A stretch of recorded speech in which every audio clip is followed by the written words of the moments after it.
This is about my daughter Emily, the girl I raised to be strong and independent, and the man I trusted to protect her when she couldn't protect herself anymore. My name is Robert, and I'm 67 years old.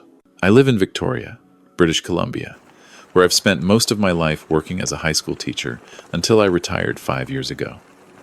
My wife Patricia and I raised 2 children in our home overlooking the ocean.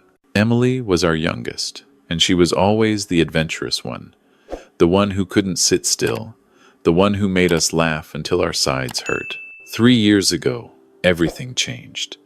Emily was driving home from her job at the marketing firm downtown when a drunk driver ran a red light and hit her car head-on. She survived, but the injuries were catastrophic. Spinal damage, traumatic brain injury, months in the hospital followed by years of rehabilitation. She'd never walk again. The doctors said she was lucky to be alive, and they were right. But watching my vibrant 2-year-old daughter learn to live in a wheelchair was one of the hardest things Patricia and I ever endured. Emily's husband, Kyle, stood by her through it all. Or so we thought. They'd been married for 2 years when the accident happened, and Kyle seemed devoted during those first terrible months. He visited her every day in the hospital, held her hand through the surgeries, pushed her wheelchair through the rehabilitation center. I remember thinking how grateful I was that Emily had found someone who truly loved her. I remember Patricia crying tears of relief, saying, "At least she has Kyle. At least she's not alone." The insurance settlement came through 18 months ago. $500,000. It was meant to cover Emily's medical expenses, home modifications, therapy, everything she'd need for the rest of her life. Kyle and Emily bought a small bungalow in Oak Bay, 1 level, wheelchair accessible. They seemed to be building a new life together. We visited every Sunday for dinner. Kyle cooked, joked with us, told us how well Emily was doing with her physical therapy. I should have seen the signs earlier. I should have noticed when Emily started wearing long sleeves even in summer. I should have questioned why she seemed quieter each time we visited, why her smiles didn't quite reach her eyes anymore. But I wanted to believe everything was fine. I wanted to believe my daughter was healing, moving forward, finding happiness despite everything. It started 6 weeks ago. Patricia and I had driven over for our usual Sunday visit. Emily was in the living room, and when I hugged her, she winced. Just a small movement, barely noticeable, but I felt it. "You okay, sweetheart?" I asked. "Fine, Dad," she said quickly. "Just sore from therapy." But something in her voice made me pause. That tone. The same one she'd used as a teenager when she was hiding something from us. Kyle appeared from the kitchen, all smiles and apologies. "Sorry, Robert, Patricia. Dinner's running late. Why don't you two relax? Can I get you something to drink?" I watched him move around Emily's wheelchair.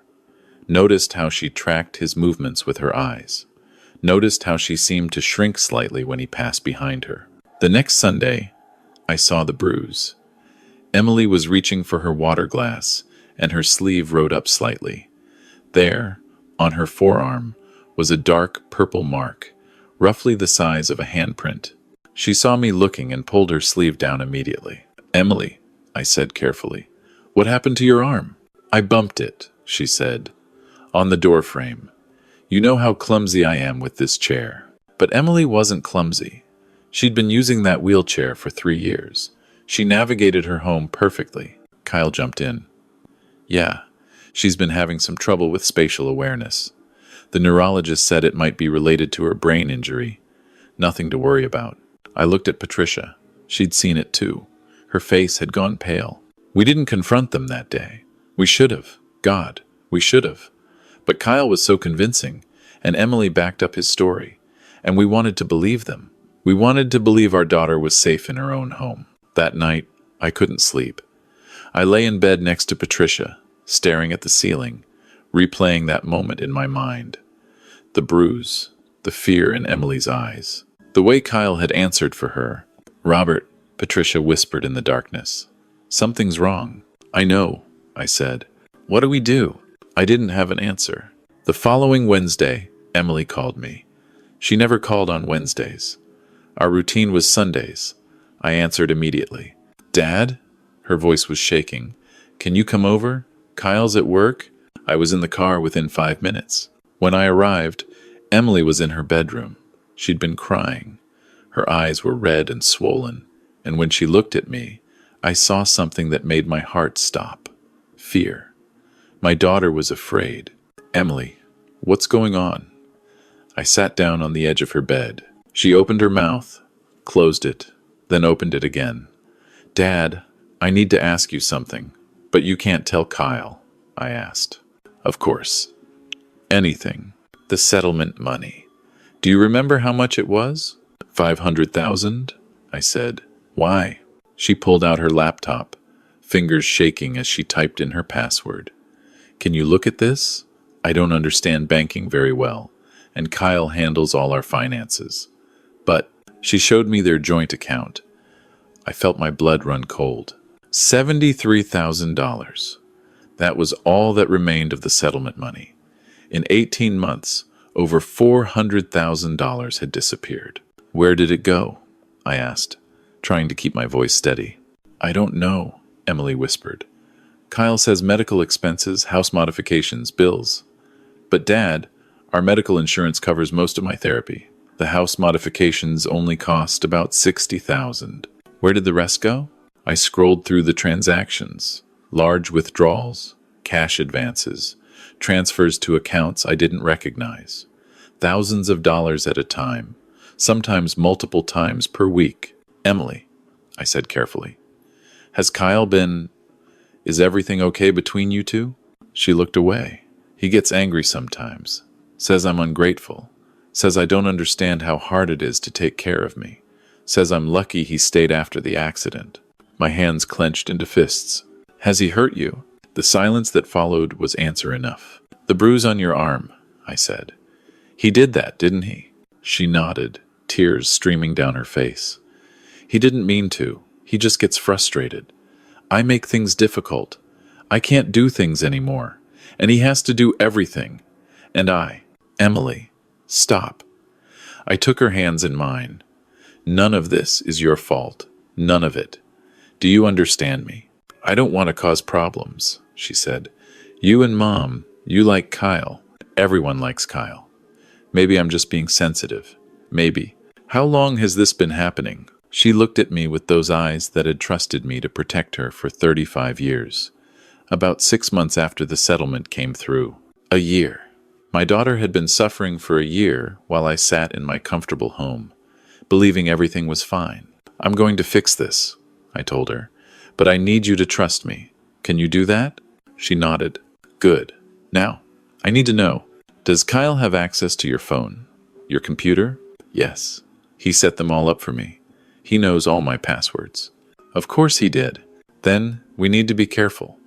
I'm going to look into this, but I need you to act normal around him. Can you do that? I'm scared, Dad. I know, sweetheart. But I'm not going to let him hurt you anymore. I promise. I left Emily's house that afternoon with my mind racing.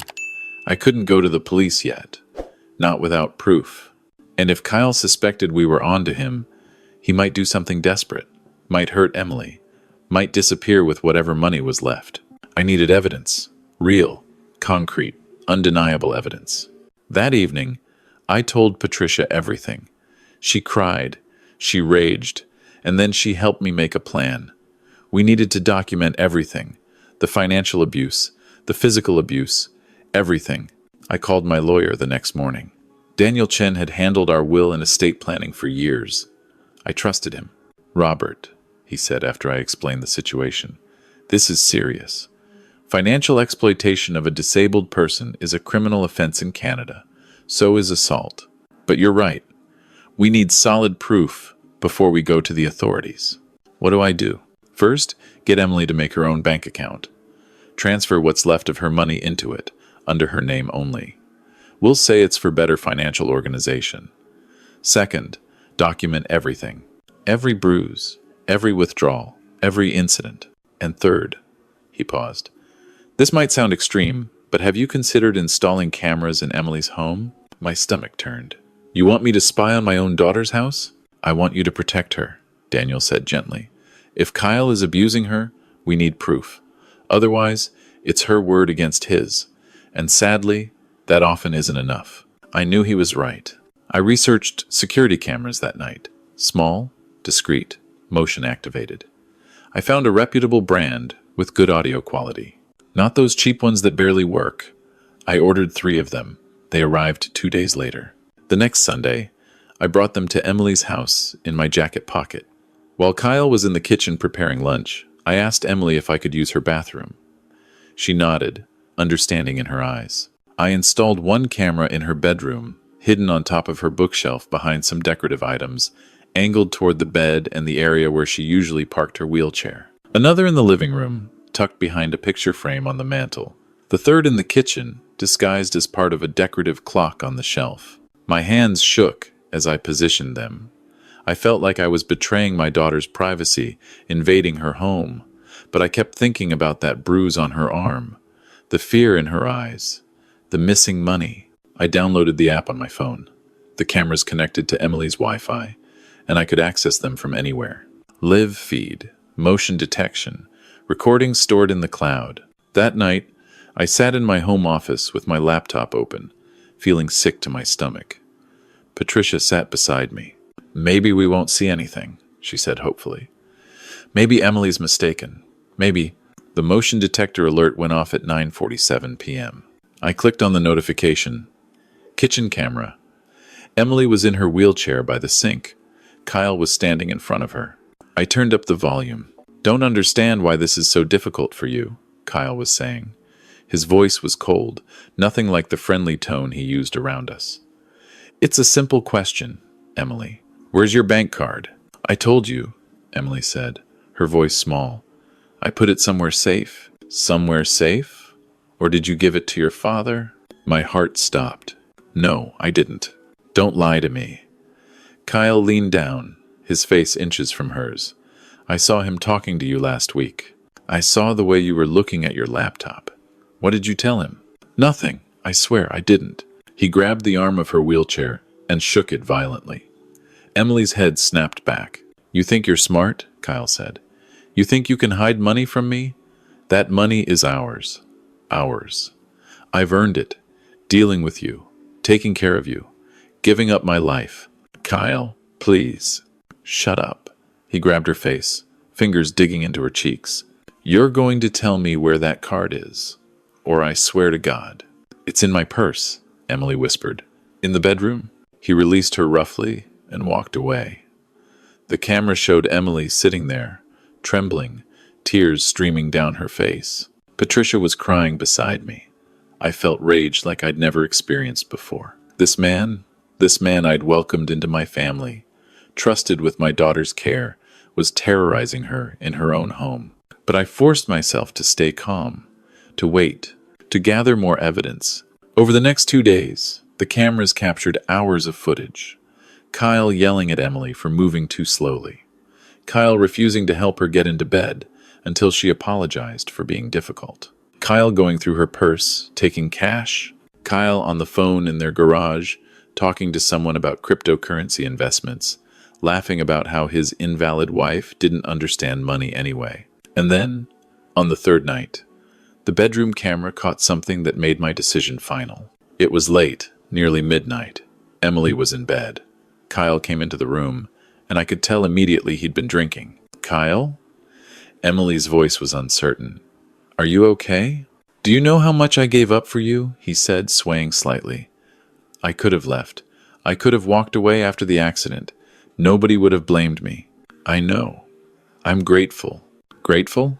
He laughed bitterly. "You're grateful? You show it by hiding money from me? By talking to your father behind my back?" "I wasn't." He moved quickly then, and I watched in horror as he grabbed Emily by the shoulders and shook her. She cried out in pain. "Kyle, stop! You're hurting me." "Maybe you need to hurt," he said. "Maybe you need to understand how much you've cost me. My job, my friends, my freedom. You're like a weight around my neck, dragging me down." He pushed her back against the pillows. Emily was crying, pleading with him to stop. I was already out of my chair, already grabbing my car keys. "Robert," Patricia called after me. "What are you doing?" "I'm going to get our daughter," I said. "Call the police." Tell them to meet me at Emily's address. Tell them it's an assault in progress. I drove faster than I've ever driven in my life. Victoria at midnight is quiet, and I made it to Oak Bay in 12 minutes. I didn't bother knocking. I used the spare key Emily had given us years ago. Kyle was still in the bedroom. I heard him before I saw him. Pathetic, Emily. You're absolutely pathetic. Can't even stand up for yourself. Oh wait, you can't stand up at all, can you? I walked into that bedroom, and Kyle turned to look at me. His eyes were red, his face flushed with alcohol. Robert, he said, and had the audacity to smile. What are you doing here? I looked at my daughter. She was huddled against the headboard, her arms wrapped around herself, her face wet with tears.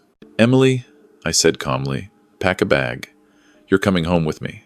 She's not going anywhere, Kyle said. This is her home. I'm her husband. You're a thief and an abuser, I said. And the police are on their way. His face changed then. The friendly mask dropped completely. You can't prove anything. Actually, I can. I pulled out my phone, showed him the camera app. 3 cameras, Kyle. I've been recording everything for 3 days. Every word, every threat, every time you laid your hands on her. He went pale. That's illegal. You can't record someone without their consent. In Canada, only one party needs to consent to recording. Emily consented. She asked me to help her. It was a slight stretch of the truth, but I didn't care. The sirens started then, distant but growing closer. Kyle's hands clenched into fists. You're ruining my life. No, I said. I'm saving my daughter's life. There's a difference. The police arrived within minutes. 2 officers, a man and a woman. I showed them the footage on my phone. They watched Kyle grab Emily, shake her, threaten her. They listened to his words about the money, about her disability. The female officer, Constable Morrison, approached Emily gently. Ma'am, are you hurt? Do you need medical attention? Emily shook her head, but she was still trembling. I need to see your arms, Constable Morrison said softly. Emily looked at me. I nodded.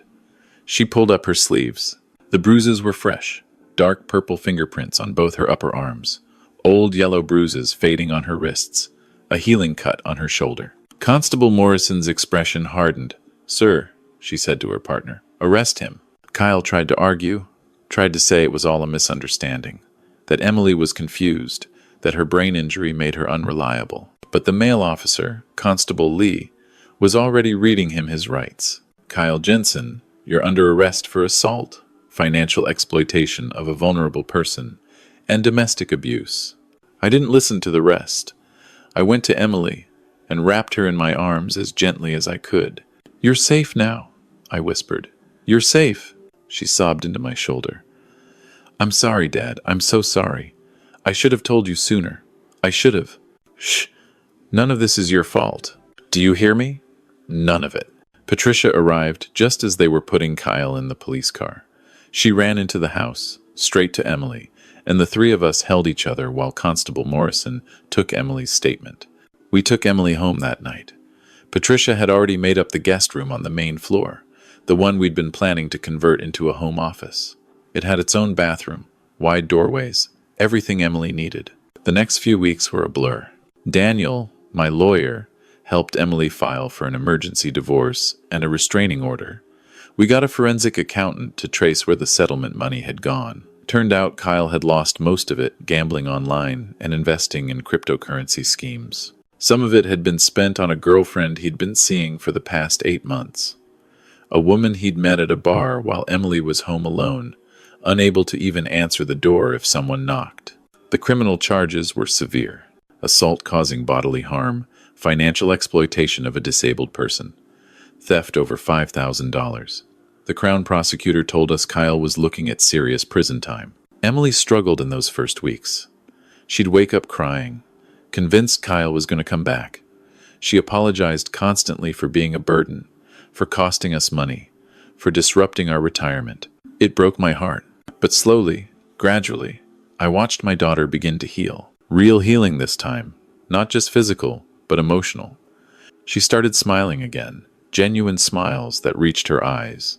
She made jokes, She started painting again, something she'd loved before the accident but had stopped doing after she married Kyle. Patricia converted our sunroom into an art studio for her.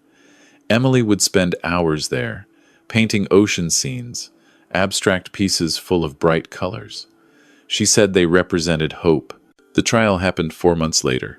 Kyle pleaded not guilty, claimed Emily had consented to all the financial transactions, claimed the bruises were from her wheelchair accidents, claimed I had manipulated her against him. The jury didn't buy it. The camera footage was damning. The bank records were clear. The medical examination documented injuries that couldn't have come from accidents. Kyle Jensen was sentenced to 4 years in prison. The judge called his actions a despicable betrayal of trust and predatory behavior toward a vulnerable victim. Emily cried when they read the verdict. Not sad tears, but tears of relief. "It's really over," she said. "He can't hurt me anymore. He can't hurt you anymore," I confirmed. Today, Emily has her own apartment, not far from us, just a 10-minute drive. She's been working with a financial advisor to rebuild what's left of her settlement and to learn how to manage her own money. She's started doing volunteer work with a disability advocacy group, helping other abuse survivors understand their rights. She's not the same person she was before the accident. How could she be? But she's stronger than I ever imagined. She's a survivor, in every sense of the word. Last Sunday, we had dinner at her new place. She'd made lasagna, her mother's recipe. She was so proud of herself, navigating the kitchen in her wheelchair, using all the adaptive equipment we'd installed. As I watched her laugh at something Patricia said, I felt overwhelming gratitude. Gratitude that I'd listened to my instincts. Gratitude that I'd acted when I did. Gratitude that my daughter was here, safe, healing, living her life on her own terms. But I also felt anger. Anger at myself for not seeing the signs sooner. Anger at a system that allowed Kyle to abuse Emily for a year before anyone intervened. Anger at everyone who says they believe abuse victims but then question them when they finally speak up. If you're reading this, if you're listening to this story, I want you to understand something. Abuse doesn't always look like what you think it does. It's not always shouting and visible bruises. Sometimes it's quiet. Sometimes it's financial. Sometimes it's a gradual erosion of someone's dignity, their independence, their sense of self-worth. And if you suspect someone you love is being hurt, trust your instincts. Don't wait for perfect proof. Don't wait for them to ask for help, because shame and fear might prevent them from ever asking. Pay attention. Ask questions. Be willing to have uncomfortable conversations. I almost lost my daughter because I wanted to believe everything was fine. Because it was easier to accept Kyle's explanations than to confront the horrible truth. Because I didn't want to seem overbearing or controlling. But love isn't overbearing. Protection isn't control. Sometimes the people we love need us to see what they can't say. Sometimes they need us to be brave when they can't be. Emily told me something last week that I'll never forget. We were sitting on her balcony, watching the sunset over the water, and she said, "Dad, thank you for not giving up on me. Thank you for seeing me when I felt invisible." I told her she was never invisible, that she could never be invisible to me, that she's my daughter, and I would fight for her until my last breath. She smiled and said, "I know, Dad, I know. That's what love is. Seeing someone when they feel unseen, believing them when they feel unbelievable, standing beside them when they can't stand on their own." Kyle took a lot from Emily. Her mobility, her money, her trust. But he didn't take her spirit. He didn't take her strength. And he didn't take her family. We got her back. And this time, we're never letting go. If you're in a situation like Emily was, please know this. You deserve safety. You deserve respect. You deserve to live without fear. And there are people who will help you, who will believe you, who will fight for you. You just have to let them see you. You just have to let them in. Don't wait as long as Emily did. Don't suffer in silence. Reach out. Speak up. Ask for help. Because you matter. Your life matters.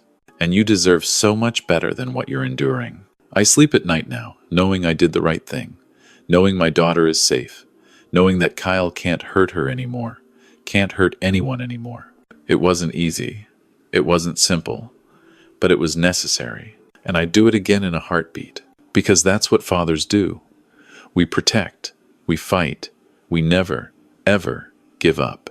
That's my story. That's my truth. And I hope to God it helps someone out there who needs to hear it. Thank you for listening.